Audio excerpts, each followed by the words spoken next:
Posible raw na bigyan ng posisyon sa gabinete ni Presumptive President Rodrigo Duterte ang Communist Party of the Philippines. Sa kanyang press conference ngayong hapon sa Davao City, sinabi ni Duterte na pinag-aaralan niyang ibigay sa CPP ang pamamahala sa Department of Agrarian Reform, Department of Environment and Natural Resources, Department of Labor and Employment, at Department of Social Welfare and Development.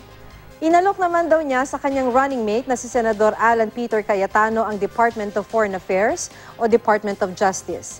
Sa naturang press conference, sinabi rin ni Duterte na mission daw niyang isalba ang susunod na henerasyon mula sa iligal na droga. Dapat daw simulan ng paglaban sa droga sa antas ng barangay. Hindi rin daw papayagan ni Duterte ang pagbibigay ng lisensya ng matataas na kalibre ng armas sa mga sibilyan. Pagdating sa pambansang pulisya, numero 1 daw niyang pamantayan ng integridad. Pahihigpitan din daw niya ang batas kontra drunk driving.